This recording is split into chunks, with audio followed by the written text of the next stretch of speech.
I was stationed where 3 ships vanished. Now I know why.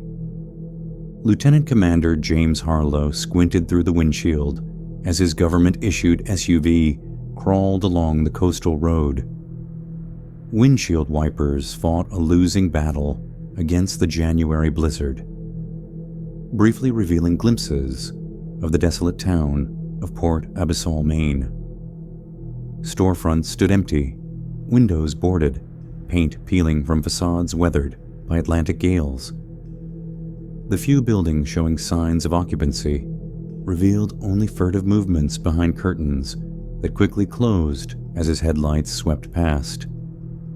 "Some welcome," Harlow muttered, checking the GPS again. 3 months since the incident at his last post. 3 months of administrative leave, psychological evaluations, and finally this reassignment to what felt like the edge of the world. The Coast Guard station appeared through the snow as a brutalist concrete monstrosity perched atop jagged cliffs, its utilitarian silhouette stark against the churning gray sea beyond. No considerations for aesthetics when they built it in the 70s. Just raw functionality and the ability to withstand the merciless coastal elements. Petty Officer Rosario Mendez met him at the entrance, her posture military perfect, but her eyes wary. "Welcome to Port Abyssal, Commander. We weren't expecting you until tomorrow, with the storm and all." "Wanted to get settled before official duty starts," Harlow replied, noting how Mendez's gaze never quite met his. "Something wrong, officer?" "No, sir. It's been a while since we had a new CO." She led him inside, where the temperature hardly seemed warmer than outside. "Let me introduce you to the crew." The station operated with minimal personnel. Communications specialist Olivia Winters, a slight woman with prematurely gray hair, who barely looked up from her monitoring equipment. Engineer Michael Collins, whose handshake was firm, but whose smile never reached his eyes. And Walter Finch, the caretaker, a gaunt man with leathery skin who'd maintained the station for 30 years. "Previous commander?" Harlow asked, hanging his coat in the sparse office, now his. "Lieutenant Commander Gardner was transferred 3 months ago." "Sudden orders," Mendez said, her tone carefully neutral. "Been operating under temporary command since." Harlow nodded, recognizing the deliberate vagueness. His own transfer had come with minimal explanation. A posting available, his experience suitable, an opportunity to reset after what happened in Alaska. The unspoken message: don't ask questions, be grateful for another chance. That night, unable to sleep in the unfamiliar quarters, Harlow explored the station. The building was larger than necessary for its small crew, with empty rooms and corridors that echoed with each footstep. In the basement, he found a door unlike the others, heavy steel with an industrial padlock. "Just storage," came a voice behind him. Walter Finch stood at the foot of the stairs, keyring jangling from his belt.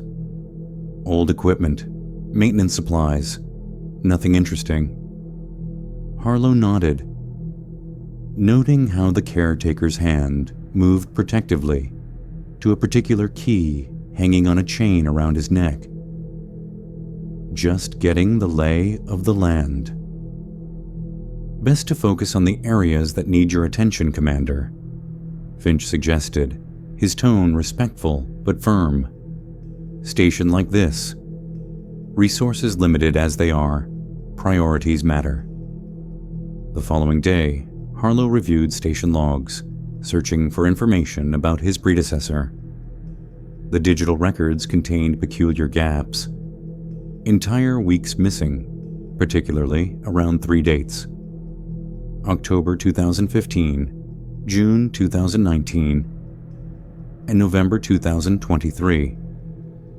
When he asked Winters about the inconsistencies, she simply attributed them to system upgrades and power outages. Further digging revealed these dates corresponded with ship disappearances. The cargo vessel, Marianne Grace, research ship, Oceanic Pioneer, and fishing trawler, Northern Light, all vanished without distress calls within 50 nautical miles of Port Abyssal. More troubling still, each commanding officer who'd served during these incidents had been transferred within weeks, their personnel files classified beyond Harlow's clearance. A week into his assignment, the dreams began. Harlow found himself standing on the ocean floor, pressure somehow not crushing him. Dark water pressing in from all sides. Above, massive shapes moved with deliberate purpose, their true forms obscured by distance and murky water. A low, resonant sound, not quite a whale's song, something simultaneously more primitive and more complex, vibrated through his body rather than his ears. He woke gasping, sheets soaked with sweat despite the perpetual chill of his quarters. At breakfast, Mendez appeared equally exhausted, dark circles beneath her eyes. When their gazes met across the mess hall, a flash of recognition passed between them. "Bad dreams," Harlow ventured. Mendez hesitated, then nodded slightly. Standing underwater? Looking up at something moving? The coffee mug nearly slipped from Harlow's fingers. "How did you know?" "Because we've all had it," Finch interjected, appearing in the doorway. "It's the station. Something about the acoustics here. Low-frequency resonance from the waves hitting the cliff base. Plays tricks on your subconscious." His explanation sounded rehearsed. "You'll get used to it." Later that morning, reviewing weather reports in his office, Harlow found a handwritten note slipped under a stack of routine paperwork. "Not safe to talk here. Meet tonight, North Point, midnight. Come alone." When midnight came, Harlow stood at the designated spot, the lighthouse beam sweeping rhythmically across the churning water below. But no one appeared. Returning to the station, he found the crew gathered in the communications room, Winters frantically adjusting equipment dials. "What's happening?" he demanded. "Signal interference," she explained, not looking up. "Started about 20 minutes ago." Through the static came sounds that raised the hair on Harlow's neck. Rushing water, deep moans, and beneath it all, a faint rhythm, like words in an unknown language. "Just interference," Collins insisted, though his knuckles whitened as he gripped the back of Winters' chair. "Happens sometimes, during certain tide patterns." But Harlow saw the fear in their eyes. The same fear he'd glimpsed in townsfolk who scurried away when he'd ventured into Port Abyssal that afternoon.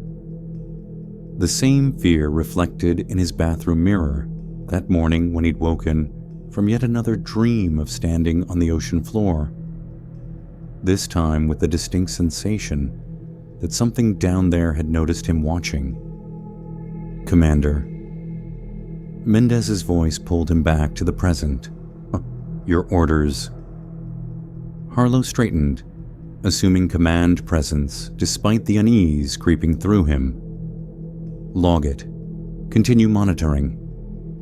I want updates on any pattern changes."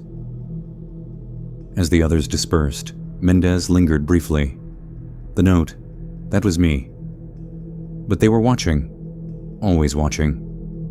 She glanced meaningfully toward Finch's quarters, then left before Harlow could respond. That night, reviewing his predecessor's personal logs, separate from the official records, Harlow found a final entry. It's the 100th tide that matters. God help whoever's here when it comes. 2 weeks into his assignment, Harlow stood in the communications room as Olivia Winters replayed the transmission they'd received at 0300 hours. The sounds, rushing water, distant moans, had become familiar. But this recording contained something new, a rhythmic pattern cutting through the aquatic noise. Could be Morse code, Mendez suggested. It's not, Winters replied, her fingers dancing across the keyboard. I've run it through every known cipher and maritime communication protocol. Harlow leaned closer to the screen. So what is it? I don't know, Winters admitted, an unusual edge in her typically monotone voice. But it's deliberate, structured, like language, but nothing human. The station had become a nexus of inexplicable phenomena. Electronics failed during the new moon, resuming function with no detectable faults. The barometer readings oscillated wildly despite stable weather. Most disturbing was the time discrepancy. Every timepiece in the station ran exactly 17 minutes slow, regardless of how often they reset them. Commander, Collins appeared at the doorway, holding his wristwatch. It's happening again. Harlow checked his own watch against the digital clock on the wall. Both displayed times 17 minutes behind the actual hour, despite having been synchronized that morning.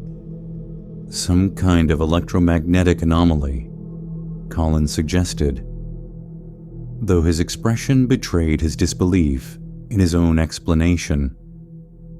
Later that afternoon, Winters burst into Harlow's office, her typically composed demeanor shattered. I intercepted a transmission. Encrypted, not using any Coast Guard protocols I recognize. Origin? Harlow asked, taking the printout she thrust toward him. Uncertain. Signal strength suggests local, but... She hesitated. It wasn't directed to any regular communication channels. It's like it was meant for someone specific to find. The decrypted message contained only 7 words. They rise on the 100th tide. That evening brought a rare break in the perpetual fog. Standing on the observation deck, Harlow noticed unusual light patterns beneath the water's surface. Geometric configurations too precise for bioluminescent marine life, moving with deliberate purpose. You saw them too. Walter Finch's voice startled him. The caretaker stood in the shadows, his weathered face unreadable in the dim light. Best not mention it to the others. What are they, Finch? The old man's expression remained impassive. Just reflections. Tricks of the light on water. Like the shared dreams, the time discrepancies, the transmissions. Harlow pressed. Finch's gaze hardened. Commander, there are things at work here beyond your clearance level. My advice: complete your tour quietly. Request transfer when eligible. Forget Port Abyssal. 3 ships vanished in these waters on my predecessor's watches. I'm not looking to add a 4th. Those vessels were never meant to be found, Finch said quietly, then walked away before Harlow could respond. The following day, ignoring Finch's implicit warning, Harlow ventured into town. Port Abyssal's Main Street featured more boarded businesses than operating ones. Those few locals visible hurried about their errands, averting their eyes from the uniformed officer. The diner at the end of the street, Eleanor's, provided his only welcome. The proprietor, a woman in her 60s with startlingly bright eyes and an otherwise weary face, set coffee before him without asking. "You're the new commander," she stated, "brave to come into town. Most station personnel stay up on the cliff these days." "Trying to understand the place I'm protecting," Harlow replied. Eleanor's laugh held no humor. "Protecting. Is that what they told you you're doing here?" She glanced around the empty diner, then lowered her voice. "After each ship disappearance, townsfolk vanish too. My husband, after the Marianne Grace, said he was going fishing, never returned. Sheriff called it coincidence when I reported it." "I'm sorry," Harlow said genuinely. "Did they find any bodies?" "Number never do." Eleanor's gaze drifted toward the harbor, visible through the window. The sea around Port Abyssal has changed. Fish with too many eyes. Crustaceans with parts that don't belong on anything living. Fishermen who still go out don't talk about what they see. At the local library, a single room in the municipal building, Harlow discovered historical records showing Port Abyssal was founded in 1846 by families from Innsmouth, Massachusetts. Photographs of town elders from various eras revealed subtle abnormalities. Slightly bulging eyes, hints of gill-like structures on necks, webbed fingers disguised by careful positioning. The librarian, noticing his interest, commented cryptically, "Blood tells, Commander. Always has in Port Abyssal." Walking back to the station, Harlow felt eyes tracking his movement from behind curtained windows. Halfway up the cliff path, he turned to find Walter Finch observing him from a distance, binoculars in hand. That night, the dreams intensified. Harlow stood on the ocean floor, but this time the massive shapes swimming above descended closer, revealing glimpses of anatomies that defied classification. Neither fish nor cephalopod nor mammal, but horrifying amalgamations of all three, with disturbingly humanoid elements incorporated into their forms. One creature, larger than the others, oriented toward him, and Harlow felt a consciousness vast and ancient touch his mind. Words formed not in his ears, but directly in his thoughts. "You belong to the deep. Blood calls to blood." He woke to find himself standing at his window, staring at the ocean. Salt water pooled at his feet, though he hadn't left his room. At breakfast, Mendez slid a note across the table. "We need to talk. Not here. Not with them listening." Before Harlow could respond, alarms blared throughout the station. In the communications room, Winters monitored a sudden mass of distress signals, all automated, no human voices, from vessels within a 20-mile radius. "Systems failure across multiple ships," she reported. "Navigational equipment, engines, communication arrays, all simultaneously." "That's impossible," Collins protested. Outside, the previously calm sea churned violently beneath skies that had darkened to an unnatural copper hue. Harlow issued emergency protocols, dispatching their single rescue vessel to the nearest distress signal. Hours later, they returned empty-handed. "No sign of the vessel," Mendez reported. "Just debris. Not enough for a wreck. Like something took clean bites out of the hull." That evening, reviewing the rescue footage, Harlow noticed a frame capturing something beneath the water's surface. A massive outline with geometric precision, the same pattern he'd observed from the station. When he returned to check the footage again an hour later, that section had been erased. In his quarters, Harlow found a crudely drawn map pushed under his door, the basement level of the station, with an unmarked path to the locked room and a message. The key is in his quarters. Midnight. Know the truth. The handwriting matched Mendez's note from breakfast. Harlow checked his sidearm, a precaution against whatever truth awaited in that locked room. As midnight approached, he felt the station itself listening. The concrete walls somehow attuned to his movements. The distant sound of waves against the cliff base, forming that same rhythmic pattern from the mysterious transmission. They rise on the 100th tide. He whispered to himself, the words suddenly feeling like both warning and promise. Walter Finch's quarters were sparse. A narrow bed, a desk with a half-finished letter, and a small footlocker. No photographs, no personal touches. The living space of a man who considered his presence temporary, despite 30 years of service. Harlow moved silently, listening for any sound beyond the omnipresent rumble of waves against the cliff base. The key hung from a hook beside the bed, the chain coiled beneath it. Too easy, he thought, even as his fingers closed around the cold metal. The basement corridor stretched before him. Emergency lights casting alternating pools of dim illumination and absolute darkness.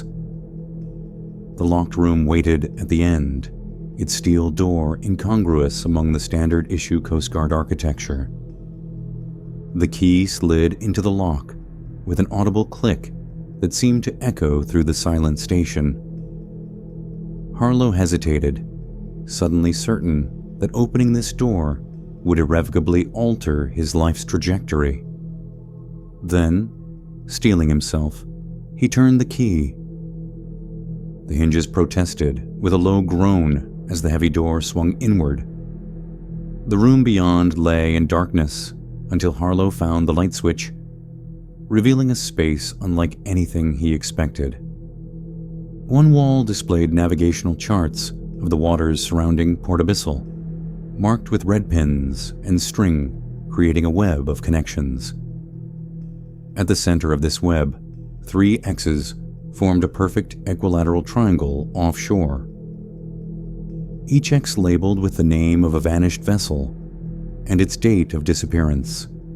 A government issue desk held stacks of files, personnel records of previous commanders, scientific reports with classified stamps, and meteorological data stretching back decades.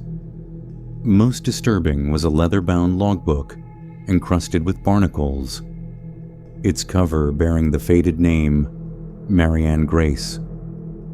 Opening it revealed entries that began professionally but deteriorated into increasingly erratic handwriting. The final entry read, "The singing never stops. They promised we would be the first to transcend if we delivered the others. God forgive us." Behind the desk stood a specimen tank containing what appeared, at first glance, to be an iridescent plate the size of a dinner plate. Closer inspection revealed it to be a scale of some kind, its cellular structure visible through the preservative fluid, matching no known marine species. On a separate table lay personnel files, his own among them. Harlow's hands trembled as he opened the folder to find medical records from his last physical examination, genetic testing results highlighted, and a partial family tree showing distant connections to founding families of Port Abyssal. "You weren't supposed to see that yet." Harlow spun, drawing his sidearm in one fluid motion. Walter Finch stood in the doorway, his expression more resigned than surprised. "What is this, Finch? Why is my genetic profile here?" The caretaker stepped inside, closing the door behind him. "You were specifically requested for this assignment, Commander. Just like every officer who's served here."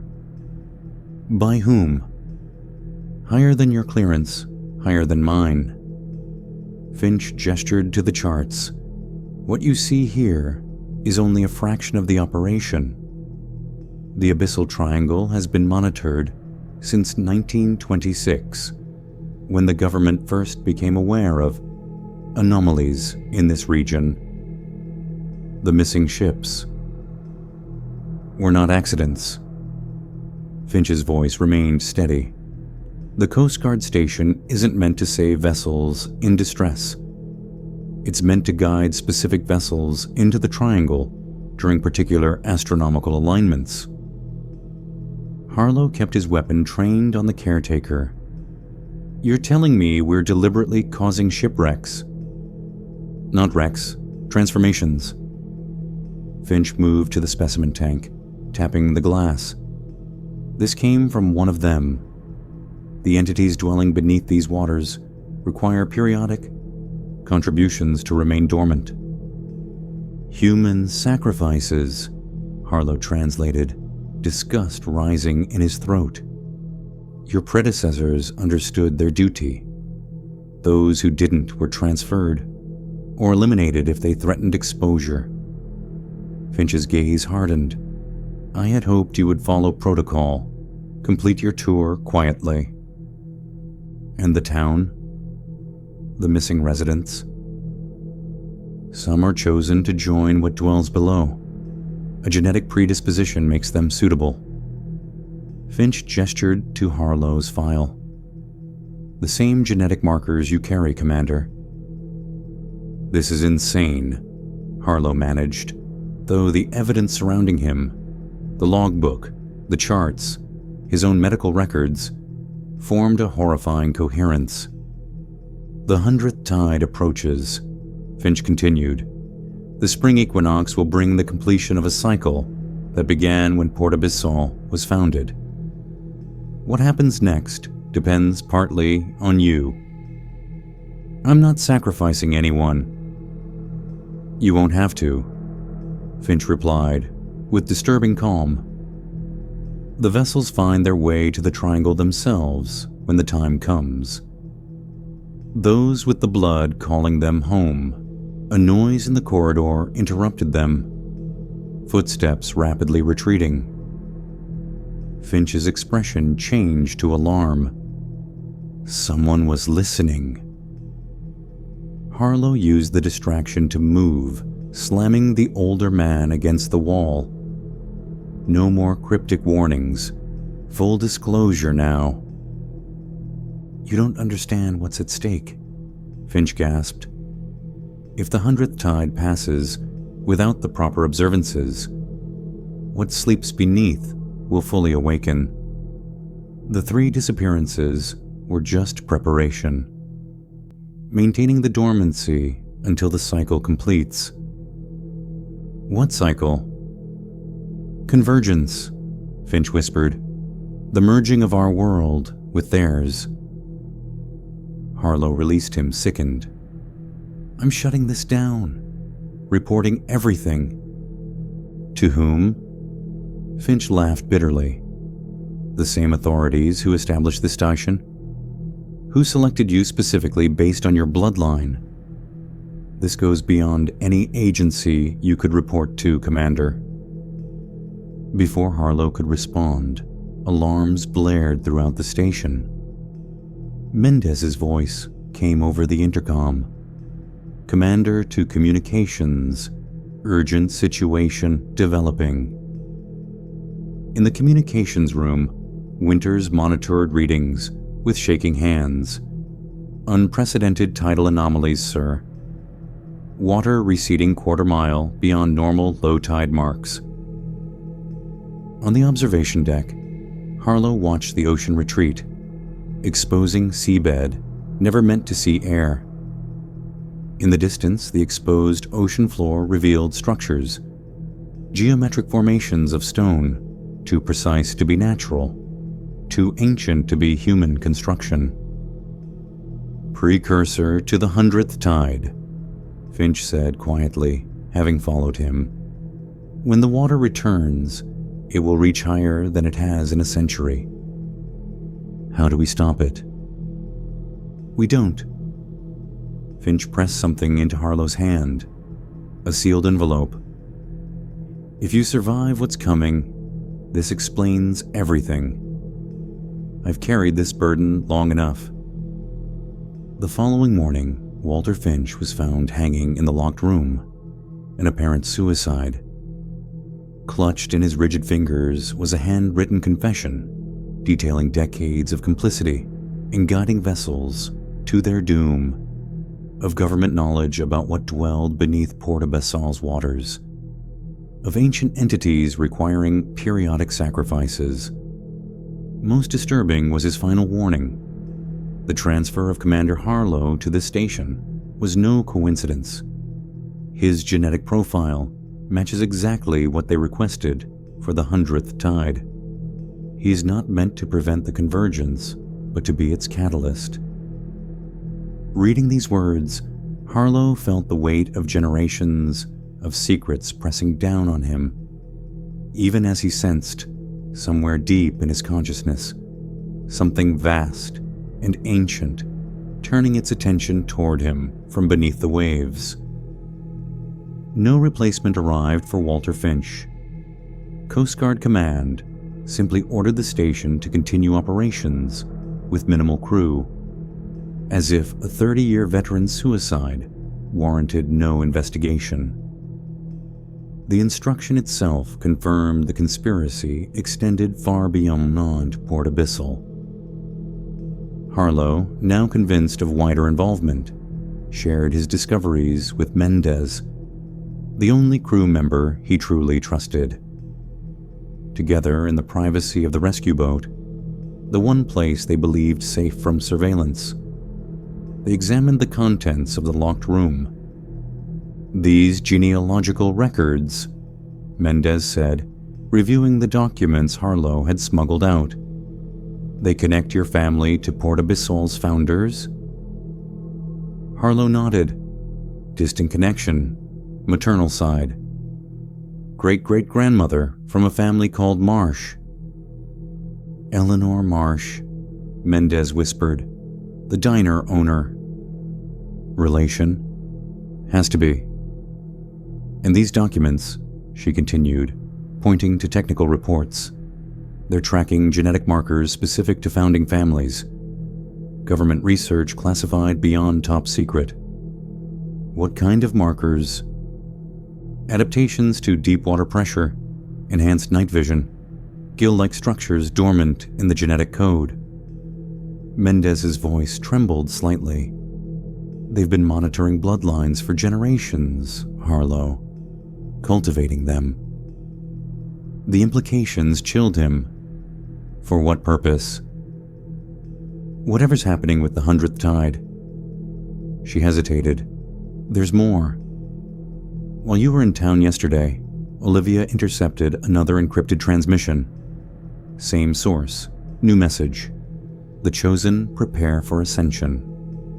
That afternoon, they ventured into town under the pretense of community outreach. Port Abyssal had changed since Harlow's last visit. Fewer people visible, more abandoned buildings, an atmosphere of anticipation rather than decay. Eleanor's diner remained open. The proprietor greeted Harlow with knowing eyes. "You've been in the locked room," she stated, not a question. "We're related," Harlow replied, equally direct. Eleanor nodded. "Wondered when you'd figure it out." "The blood always calls them home eventually." She gestured for them to follow her through the kitchen into a back room.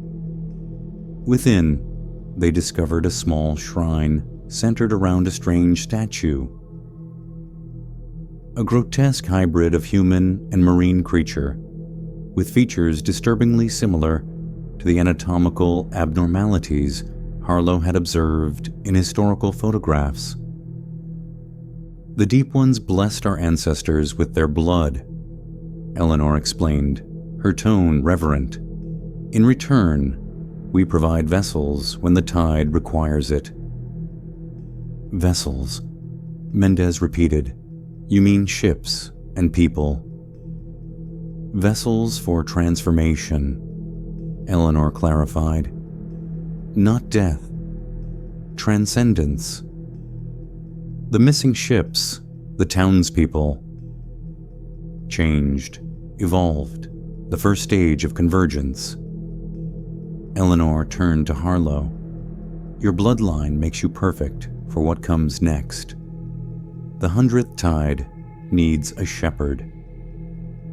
"I'm not participating in human sacrifice," Harlow stated firmly. Eleanor's laugh held no warmth. "Sacrifice implies loss.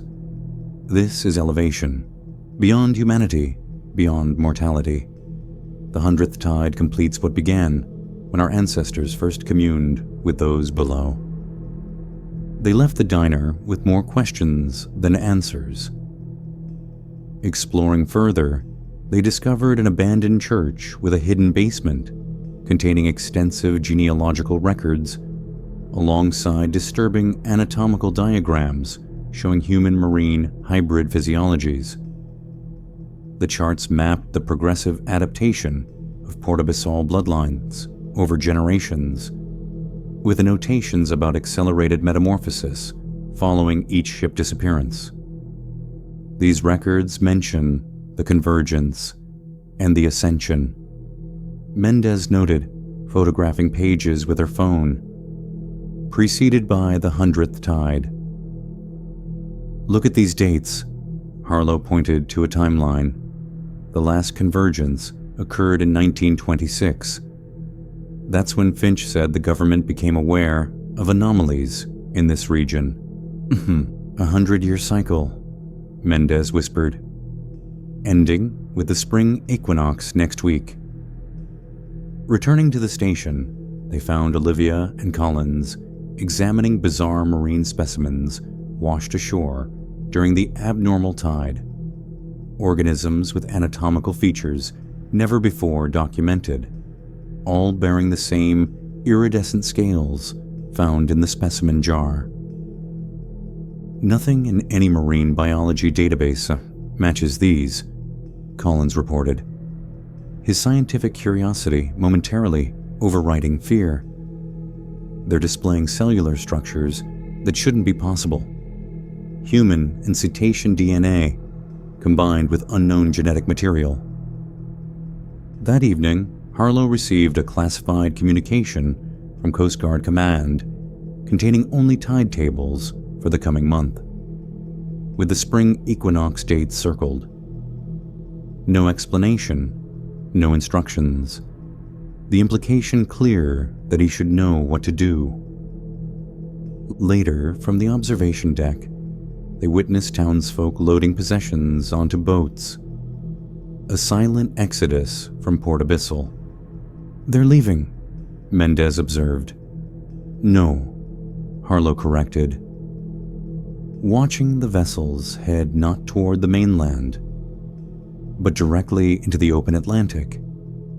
They're going to meet whatever's coming. That night, Harlow's dreams took a terrifying turn. Again, he stood on the ocean floor, but this time he recognized his surroundings. The triangular formation marked on the navigation charts. Before him rose a structure of cyclopean architecture, clearly designed by and for beings of inhuman proportion. Within this structure, he perceived movement. Humans transformed into hybrid creatures, their features combining recognizable Port Abyssal residents with the anatomical characteristics of deep-sea organisms. At the center of this grotesque congregation stood the previous commanders of the Coast Guard station. each progressively more transformed, less human. They turned as one to face him, mouths moving in that same rhythmic pattern from the mysterious transmissions. Though no sound carried underwater, Harlow understood perfectly. The 100th tide comes. Your place awaits. He woke gasping, salt water inexplicably filling his lungs. Coughing violently, he expelled liquid that shouldn't have been there. Water testing later revealed to match the precise mineral composition of the deep Atlantic, not tap water. The transformation had already begun, just as Walter Finch had warned. Whatever connection his bloodline created with the entities below, it was asserting itself as the 100th tide approached. In Harlow's bathroom mirror, he noticed a faint discoloration behind his ear. Not yet the iridescent scales from his nightmare, but the first indication of physiological change. The entities weren't merely calling him, they were claiming him cell by cell. With 6 days remaining until the spring equinox, Harlow gathered his crew. I need absolute honesty. Who here has experienced physiological changes? Dreams of the deep? Inexplicable knowledge of things you shouldn't know? The silence that followed confirmed his fears. Each wore the same expression of horrified recognition. Whatever approached with the 100th tide, it touched them all. Some through bloodline, others through prolonged proximity to whatever influence emanated from the abyssal triangle. Their time for action dwindled with each passing tide. As the spring equinox approached, a massive storm system formed offshore, defying meteorological prediction models. Satellite imagery revealed the system centered precisely over the triangular area marked on the navigation charts, rotating with unnatural symmetry. Never seen a formation like this, Collins said, reviewing the weather data. The barometric pressure, wind patterns. It's like the storm is being orchestrated. Communications with the outside world degraded as radio signals converted to the same underwater sounds Harlow first heard weeks ago. Emergency channels remained functional, but fragmented, as if something selectively permitted certain transmissions while corrupting others. Harlow ordered hourly patrols of the perimeter, watching for any approach from either sea or land. Port Abyssal stood completely abandoned now. Its remaining residents departed for unknown destinations 2 days earlier. The exodus had been silent, orderly. Not panic, but pilgrimage. The night before the equinox, Mendez discovered a hidden cache of recordings in Walter Finch's quarters. Interviews with previous commanders dating back decades. Each described the same progression. Dreams of standing underwater, physiological changes beginning subtly, and finally the choice. Resist and be eliminated, or embrace transformation and shepherd others to the same fate. They all chose transformation in the end, Mendez noted, her voice hollow. Every commander stationed here during a disappearance. I won't, Harlow stated firmly, though the spreading patch of iridescent scales, now covering his neck, contradicted his resolve. The changes accelerated daily. Enhanced night vision, sensitivity to barometric shifts, the ability to hold his breath for increasingly impossible periods. On the equinox morning, the storm reached its peak. Waves crashed against the cliff base with such force that the entire station trembled. The sky darkened to an unnatural copper hue, despite being mid-morning. Instruments registered the tide retreating a half-mile beyond normal low-tide marks, the furthest in recorded history. "It's coming back in," Winters reported, monitoring coastal sensors. Projected to reach 15 feet above previous high-tide records. At precisely noon, all communication systems simultaneously activated with an automated distress signal from a luxury yacht, the Eclipse. Engine failure had left them adrift directly within the abyssal triangle. Multiple passengers on board, Winters reported. Vessel equipped with the latest safety systems, yet everything's failing simultaneously. Harlow reached for the radio to coordinate rescue efforts when a direct transmission from Coast Guard Command interrupted. "Station Port Abyssal. Maintain position. Do not respond to distress calls from your sector. Repeat, do not deploy rescue assets. Stand down." The order confirmed everything. The conspiracy extended to the highest levels. Harlow's hand hovered over the radio, duty warring with emerging understanding of what truly happened to the previous vessels. "Commander." Mendez waited, rescue gear already in hand. Harlow made his decision.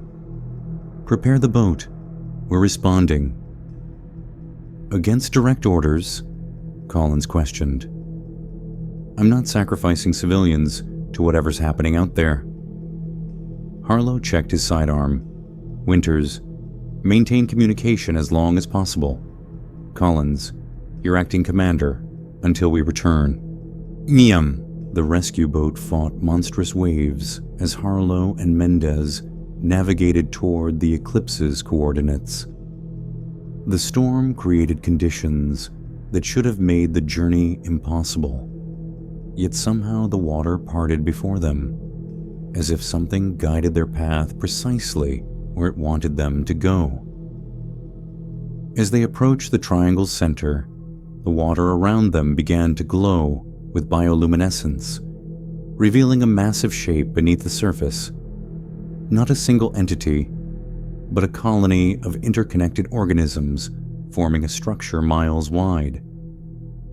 The geometry matched exactly the formations in Harlow's dreams. "My God," Mendez whispered, staring into the depths. "It's been here all along." The Eclipse appeared through the storm haze, a gleaming white vessel, now eerily still amidst the churning seas. No figures visible on deck, no response to radio hails. They boarded cautiously, finding the main deck deserted, despite life signs registering on their equipment. Below, they discovered the first passengers, government officials in formal attire, seated calmly in the main lounge, as if attending a presentation. None acknowledged the Coast Guard officer's presence. "Something's wrong with them," Mendez said, waving a hand before unblinking eyes. "It's like they're in some kind of trance." Further exploration revealed more passengers, scientists, military personnel, and one woman different from the others. Dr. Katherine Reid, marine biologist, bound to a chair in a storage room. "Thank God," she gasped as Harlow freed her. "We need to get out immediately. They're waiting for it to take them." "Who are these people?" Harlow demanded. "What's happening?" "Government project studying the entities beneath these waters since the 1920s. Reid explained rapidly as they moved toward the exit. "I was researching evolutionary anomalies in local marine life when I discovered the connection to human genetic manipulation. They brought me here to witness the convergence, against my will." As they hurried through the yacht's opulent corridor, the vessel suddenly lurched. Through the portholes, they witnessed horrifying tentacled appendages rising from the depths. wrapping around the eclipse with deliberate precision. "They're here," Reid whispered. In the main lounge, the government officials had risen in unison, moving toward the deck with synchronous purpose. When Harlow attempted to intervene, one turned, a high-ranking naval commander, his eyes now solid black, reflecting the same iridescence as the scales spreading across Harlow's neck. "The 100th tide welcomes its shepherd," the man stated, voice resonating with unnatural harmonics. "Your resistance is noted, but irrelevant. Blood calls to blood." They pushed past, reaching the rescue boat as the yacht began tilting. The officials made no attempt to escape, instead calmly walking into the embrace of the tentacled appendages that breached the surface. Their expressions serene as transformation began visibly, skin splitting to reveal iridescent scales beneath, eyes enlarging and shifting position, fingers elongating and webbing. "Mendez, start the engine!" Harlow shouted, helping Reid aboard. But Mendez stood transfixed at the boat's edge, staring into the glowing depths. "It's beautiful," she whispered. "I can hear them singing." Before Harlow could reach her, something massive erupted from below. Not a tentacle, but a limb-defying classification, simultaneously cephalopod and cetacean with disturbing humanoid elements. It wrapped around Mendez with surprising gentleness, lifting her toward the water. Harlow fired his sidearm, the shots ineffective against the entity's mass. Mendez turned toward him one last time, her eyes already transformed, her voice carrying that same harmonic resonance. "Don't fight it, Commander. You'll understand soon enough." The appendage pulled her beneath the surface, leaving only expanding ripples in the glowing water. With no choice, Harlow gunned the rescue boat's engine, navigating through the storm as the Eclipse was systematically dismantled behind them, its components and passengers absorbed into the massive structure below. "What are those things?" Harlow demanded as they fought the waves. "Not things," Reid corrected, her scientific detachment barely masking terror. "A single colonial organism with components specialized for different functions. It's been growing beneath these waters for centuries, periodically requiring new genetic material to expand." Human genetic material. And technological components. It incorporates everything: people, vessels, equipment. Not consuming them, but absorbing them into its structure. Reid's voice faltered. The transformed humans become like nerve cells in its system. Still conscious, still themselves in some way, but part of the greater whole. As they approached shore, the tide had reached unprecedented heights, water flooding the lower sections of Port Abyssal. The Coast Guard station stood isolated on its cliff, emergency generators maintaining power despite the storm's intensity. The station, Harlow realized with sudden clarity. It's not just monitoring the entity. It's communicating with it, Reid confirmed, directing it towards suitable vessels, tracking its growth. The government doesn't control the organism. They're symbiotic, each serving the other's purpose while preparing for the convergence. They docked at the station's emergency pier, climbing rain-slicked steps to the main building. Inside, they found Collins and Winters gone, the communication equipment broadcasting a continuous signal, a beacon drawing additional vessels toward the triangle. "They've joined it," Harlow said, examining the abandoned stations. "Voluntarily. The changes were too advanced to resist, Reid suggested, indicating the scales now covering half of Harlow's neck. Your transformation is proceeding more slowly because you're fighting it. In the town below, they discovered the true horror of what Port Abyssal had become. Buildings stood empty, but within each they found shed human skins, complete and intact, like cicada shells, discarded as residents completed their metamorphosis and returned to the sea. They weren't evacuating, Harlow whispered. They were transforming. Reid examined one discarded shell, her scientific curiosity momentarily overriding fear.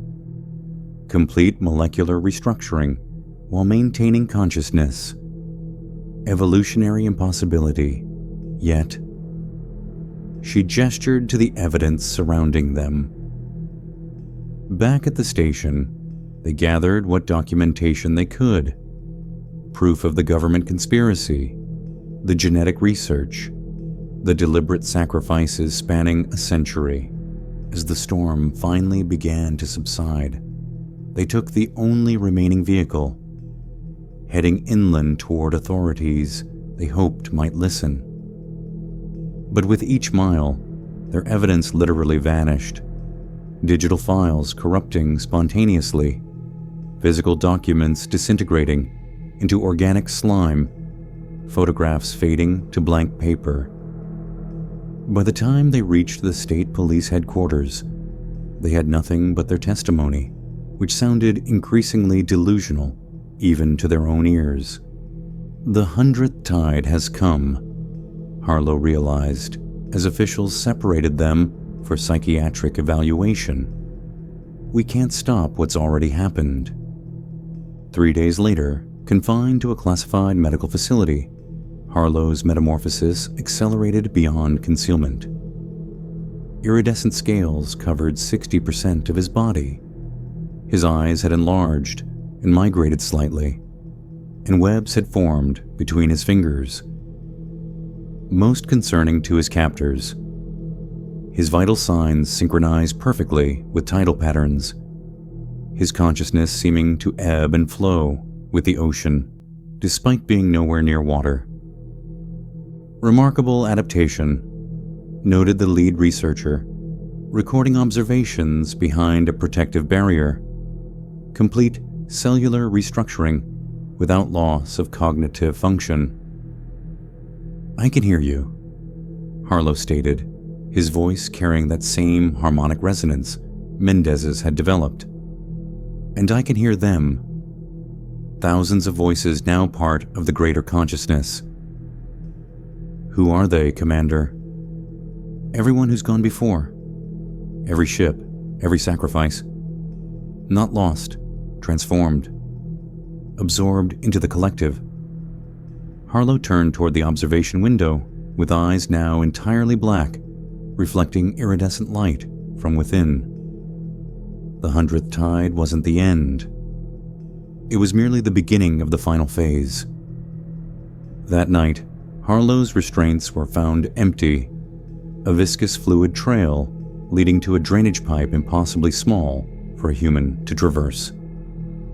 Security footage showed his body becoming fluid, flowing through minute openings before reforming on the other side. An adaptation beyond anything the researchers anticipated. Meanwhile, Dr. Reid remained in government custody, her scientific credentials ensuring slightly better treatment than Harlow's. When officials finally granted her access to satellite data, the pattern became unmistakable. Identical triangular formations had appeared in coastal waters worldwide, each centered on towns with historical connections to Port Abyssal's founding families. It's been planning this for centuries, Reid realized, sending adapted humans to establish communities globally, preparing for simultaneous awakening when the 100th tide arrived. 7 days after Harlow's escape, Reid received an unexpected visitor in her holding cell, Eleanor Marsh from Port Abyssal, somehow bypassing multiple security checkpoints. "How did you get in here?" Reid demanded. Eleanor's smile revealed teeth subtly too sharp, arranged in slightly too many rows. "Distance is an illusion to us now, Doctor. I've come with an invitation." "From Harlow?" "From all of us. The convergence proceeds as planned, but we offer choice to those with the insight to understand. Witness what we're becoming." Against all rational judgment, Reid agreed, recognizing her captivity offered no meaningful alternative. That night, her cell door opened of its own accord. Following Eleanor through abandoned security checkpoints, they reached a waiting vehicle that drove itself to the coast. The ocean had changed. Bioluminescence illuminated waters for miles offshore, pulsing in complex patterns. The tide had reshaped coastlines, reaching heights unprecedented in geological records. Most striking were the structures now visible beneath the surface. Vast architectural forms, combining organic and mechanical elements, creating a city neither fully aquatic nor terrestrial, but existing at the boundary between worlds. On the beach stood figures in various stages of transformation, some still mostly human, others almost entirely marine, all connected by a visible sense of shared purpose. Among them, Reid recognized Harlow, his metamorphosis now complete. His humanoid form remained recognizable, but fundamentally altered, adapted for both land and sea. His skin luminescent with the same patterns visible in the water. "We're not replacing humanity," he explained, voice resonating with multiple harmonic layers. "We're elevating it. The entity below has existed since before humans walked upright, guiding our evolution from the beginning." By consuming people, Reid accused. By incorporating them, Harlow corrected. Every consciousness remains intact within the greater whole. Not lost, expanded. The isolation of individual mind is the aberration, not the connection we've achieved. He extended a webbed hand, revealing a small patch of iridescent scales. "The choice remains yours. Witness the convergence from without, or experience it from within." Reid's scientific curiosity warred with primal fear. What is the convergence exactly? The final merging of separate evolutionary paths, terrestrial and aquatic intelligence reuniting after millennia of divergence. What dwells below remembers when all life shared a single ocean home. It seeks not domination, but reunification. As they spoke, the waters receded dramatically, drawing back further than any tide in recorded history. On the exposed seabed, Reid witnessed the full scale of what had grown beneath Port Abyssal. A vast neural network of transformed humans and marine life, interconnected with remnants of sacrificed vessels, forming a structure miles wide with intelligence distributed throughout its form. Reid stepped backward, maintaining her humanity even as scientific fascination pulled her forward. "I need to document this. The world must understand what's happening." "They will," Harlow assured her, turning toward the retreating waters. The convergence happened simultaneously worldwide. Port Abyssal was merely one of hundreds of incubation sites established over centuries. The water returned with impossible speed, not as a destructive tsunami, but as a controlled advance, lifting the transformed humans in its embrace. Harlow walked into the approaching wall of water, his body adapting instantly to aquatic existence. "The choice is still yours," were his final words before submerging completely. Reid fled inland as coastal waters continued rising globally, reaching points never breached in human history. Military forces mobilized, but their weapons proved ineffective against an enemy that existed as much in human genetics as in physical form. Each transformed human expanded the entity's consciousness, allowing it to anticipate and counter tactical responses with uncanny precision. 1 month after the convergence, Reid established an observation post at the new coastline. From this vantage point, she documented the emerging civilization with scientific detachment. The transformed beings created structures that bridged aquatic and terrestrial environments, curved forms of living material, combining biological tissue with modified human technology. Most disturbing was the increasing number of ordinary humans approaching these sites voluntarily. Some carried genetic markers connecting them to Port Abyssal's founding families. Others simply felt drawn to the transformation after witnessing its results. Government quarantines failed as officials themselves began exhibiting early signs of change. "It's not an invasion," Reid explained in a recording for whatever historical record might survive. "It's a reunion, a rejoining of evolutionary branches that diverged millions of years ago." During her 3rd month of observation, military authorities attempted to sterilize the waters with experimental weapons.